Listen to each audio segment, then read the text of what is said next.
The pair of GOP senators in those runoff races are now targeting Georgia's Secretary of State, Brad Raffensperger, who is a Republican himself. Senators David Perdue and Kelly Loeffler issued a joint statement Monday criticizing Raffensperger's handling of the election and calling for his resignation. Raffensperger replied, quote, "That is not going to happen." As we mentioned, Loeffler and Perdue are at the center of the state's 2 January runoff elections. Those contests will likely determine control of the Senate. Their attacks against the state's electoral process come as the Trump campaign demands a full recount of ballots in Georgia to be done by hand. State election officials there are rejecting what they call attempts at, quote, undermining the system. We are going to find that people did illegally vote. That's going to happen. There are going to be double voters. There are going to be people who did not have the qualifications of a registered voter to vote in this state. That will be found. Is it 10,353? Unlikely. But every election, as I've said, I think every day at this podium, is imperfect. The issue now is, with margins, we are the winner for the closest in the country at 0.2%. When the margins are this tight, every little thing matters. So this office will thoroughly investigate, and we will work to find ways. We know the system counted properly. We know the ballots that were there were counted properly and correctly. We know that. We're going to have an audit to prove it, and it looks like more than likely the president will ask for a recount to reaffirm that. Tia Mitchell is the Washington correspondent for the Atlanta Journal-Constitution and joins us now. Tia, thanks very much for being with us. Tell us more about what or who is driving these calls from Senators Perdue and Loeffler for Secretary Raffensperger to step down.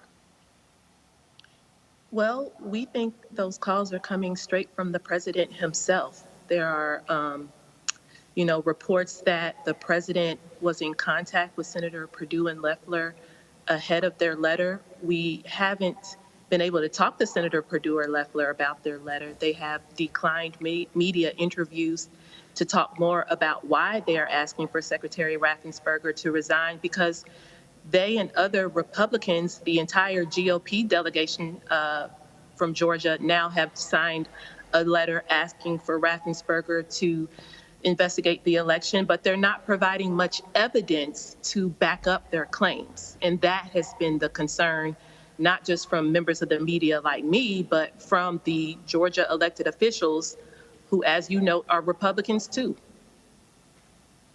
So on that point, Secretary Raffensperger gave himself high marks on how the election went. Is he getting support from others on that assertion?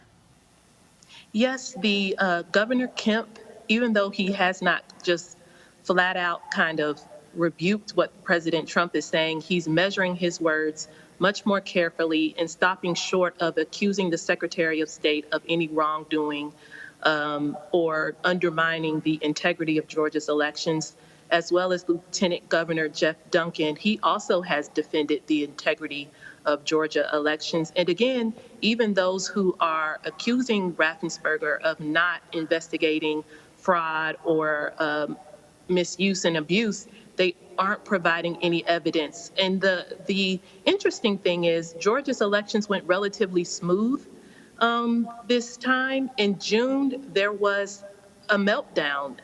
There were long lines. There was confusion at the polls. There were technical difficulties as Georgia implemented a new voter system. And a lot of the folks who are complaining now were silent then, even though the issues were very prominent and very widespread. So again, it looks very political now that folks are complaining after a relatively smooth election, because now their leader, President Trump, appears to be losing. Yeah, well, 2 years ago, Democrat Stacey Abrams called for a recount in her gubernatorial bid against Brian Kemp. Remind us how Republicans responded to that request. Well, of course, at that time, they accused Stacey Abrams of sour grapes.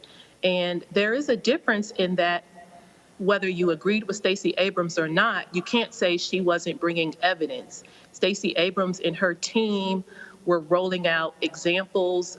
They were actually talking to voters who said that they, weren't able to cast a ballot and felt they were being treated unfairly. And yes, there were a lot of lawsuits. Stacey Abrams did filed several challenges, her and other voting rights groups and progressive groups, because they felt voters were being disenfranchised and that not all ballots were being counted. But again, they provided what they felt was evidence to back up their claim, and that's what's lacking from a lot of what's being said now. There are general allegations being thrown about, but very little evidence. And again, the Republicans who are complaining now are some of the same Republican voices who were critical of Stacey Abrams 2 years ago for refusing to concede. Well, Tia, how could efforts to cast doubts on the results of the state's elections actually end up hurting Republicans? And that's something that some conservatives are voicing concern about. Again, many conservatives are hesitant to just flat out contradict President Trump.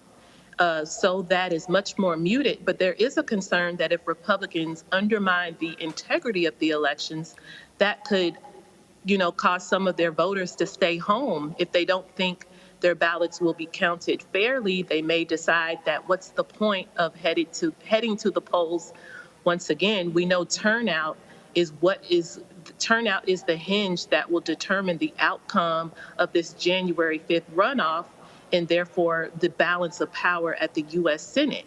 And of course, Democrats are already working hard to improve turnout on their side, and Republicans just don't want to depress turnout by undermining the integrity of the election. But again, there's that contradiction between wanting Republicans to have faith in the election and participate, but also wanting to back up President Trump as he questions the integrity of the election.